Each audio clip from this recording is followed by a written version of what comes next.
त्योहारों का सीज़न प्रारंभ हो चुका है। इसमें सबसे पहले रक्षाबंधन का त्यौहार आएगा, इसके बाद गणपति स्थापना होगी। उसको लेकर इंदौर में मूर्तियों का निर्माण कार्य लगातार जारी है, जो कि पश्चिम बंगाल कोलकाता के कलाकार आते हैं और इन मूर्तियों को नया रूप देते हैं।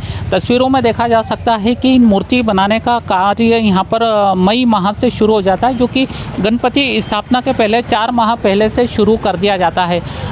इसके अलावा अलग अलग रूपों में यहाँ पर मूर्तियों को बताया जाता है। तो कहीं परशुराम भगवान के रूप में मूर्तियों को दर्शाया जाता है, तो कहीं माता पार्वती के रूप में यहाँ पर दर्शाया गया है। वहीं भगवान शिव के हाथ में गणपति जी विराजे हुए हैं। इस तरह का रूप का भी यहाँ पर निर्माण किया गया है। करीबन 550 मूर्तियों का यहाँ पर निर्माण किया जा रहा है, जो कि मध्य प्रदेश के अलग अलग क्षेत्रों से यहाँ पर मूर्तियों का जो ऑर्डर आई है उनका निर्माण कार्य किया जा रहा है। मई माह से शुरू होने वाले इस मूर्ति निर्माण में कई समय लगता है और पश्चिम बंगाल के कारीगर आकर यहाँ पर इन मूर्तियों को अपना एक नया स्वरूप देते हैं। तस्वीरों में एक बार और बताना चाहूँगा कि यहाँ पर अलग अलग तरह की मूर्तियों का निर्माण किया गया है। एक तरह से चाहे वो विराजमान गणेश हो, चाहे अलग अलग जिस तरह के भी रूप में गणपति बप्पा यहाँ पर ऑर्डर के हिसाब से यहाँ पर मूर्तियों का निर्माण किया जाता है। एक बार और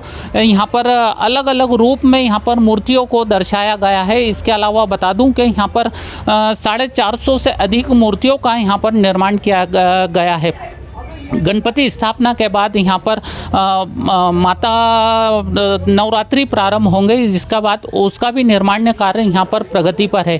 इसके अलावा तस्वीरों में एक बार और बता दें कि यहाँ पर करीबन 300 से अधिक कलाकार यहाँ पर आए हैं, जो अलग अलग मूर्तियों के निर्माण कार्य में लगे हुए हैं। इसके अलावा जो माता जी की मूर्तियों की जो घट स्थापना होगी उसका भी निर्माण कार्य यहाँ पर जारी है और लगातार यहाँ पर मूर्ति निर्माताओं द्वारा यहाँ पर मूर्ति का निर्माण कार्य किया जा रहा है। फिलहाल यहाँ पर और भी यहाँ पर हमारे साथ तो कुछ जो मूर्ति निर्माता हैं वो मौजूद हैं। हम उनसे जान लेते हैं कितनी मूर्तियों का ऑर्डर मिलता है और कितनी बड़ी मूर्तियाँ यहाँ पर रहती है और किस तरह से मूर्तियों का निर्माण कार्य किया जाता है। हमारे साथ मूर्ति निर्माता हैं, उनसे बात करते हैं। भाई साहब, किस तरह की मूर्तियों का यहाँ पर निर्माण कार्य किया जाता है और किस तरह की यहाँ पर ऑर्डर प्राप्त हुए हैं? ऑर्डर हमारे बाहर के ज़्यादा ऑर्डर है, इंदौर के भी है ऑर्डर, पर बाहर की ज़्यादातर मूर्तियों के ऑर्डर हमारे पास मिले। कितनी मूर्तियों के ऑर्डर मिले हैं इस बार? मूर्ति हमारे तो 500-550 मूर्तियाँ बनती, 3 फीट से लेकर 21 फीट तक की मूर्तियाँ। किस तरह का रूप इन मूर्तियों में गढ़ा गया है? मूर्तियाँ में सभी तरह के बने हुए हैं, जैसे लाल बाग के राजा हो गए, दगड़ू सेठ हो गए, फिर भोलेनाथ जी स्वरूप में हो गए, फिर बहुत सारे नए आकार में हनुमान जी के पैटर्न में हो गए, परशुराम जी पैटर्न बन रहे। प्रमुख मूर्ति जो आकर्षक मूर्ति हो, जो सबसे बड़ी मूर्ति हो, उसका ऑर्डर कहाँ से मिला आपको? सबसे बड़ी मूर्ति का ऑर्डर महाकाल इंटरनेशनल चौरा उज्जैन का है। महाकाल परिसर में बैठेगी वो मूर्ति, वो 21 फीट की है और वो उसमें कुछ नया आकार बनेगा इस बार। कलाकार कहाँ से आते हैं और कितने कलाकार लगते हैं इस पूरी मूर्ति निर्माण में? कलाकार मेरे साथ पूरी टीम कलकत्ता से आई हुई है। अच्छा। और 4 महीने पहले से हम लोग काम स्टार्ट करते हैं और ये लोग एक बार नवरात्रि का काम करके जाएंगे माता जी बना के। माता जी की मूर्तियों के भी ऑर्डर मिलना शुरू होगा?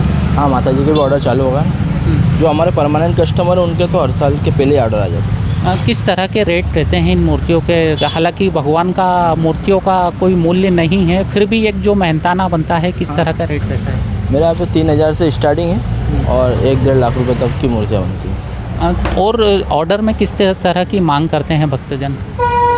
वो तो आजकल नए पैटर्न के हिसाब से मूर्तियों के डिमांड, जैसे जैसे बॉम्बे में बैठते हैं उसी के फ़ोटो लेके आते हैं और उस तरह की हम लोग कोशिश करते हैं बनाने का। कितने कलाकार लगे हुए हैं इस पूरे निर्माण में? मेरे अभी 30 लोगों की पूरी टीम है जो 4 महीने से लगे हुए हैं। आप कहाँ के? इंदौर के ही हैं? मैं इंदौर का ही हूँ। हमारा ये पुश्तैनी बिजनेस है, मतलब पहले मेरे दादाजी करते थे, पापा करते थे, अब मैं कर रहा हूँ, मतलब तीसरी पीढ़ी चल रही है हमारी। निश्चित रूप से जो मूर्तियों का निर्माण कार्य बंगाली कारीगर द्वारा किया जा रहा है, पश्चिम बंगाल कोलकाता के कलाकार आते हैं और जो भगवान गणपति बप्पा हैं उनकी मूर्तियों को एक नया रूप देने में लगते हैं और वहीं ऑर्डर पर यह मूर्तियों का निर्माण कार्य किया जाता है। हालांकि गणपति स्थापना के बाद माता जी की स्थापना होगी, उसका भी निर्माण कार्य यहाँ पर किया जा रहा है और यहाँ पर अलग अलग क्षेत्र से यहाँ पर ऑर्डर आए हुए हैं और उनका निर्माण कार्य जारी है। कैमरा पर्सन भरत नरवरे के साथ सचिन शर्मा, समय नाउ, इंदौर। प्योर श्योर दूध और घी, माँ के प्यार सा, मिलावट से दूर, भरोसे से भरपूर, प्योर भी श्योर भी।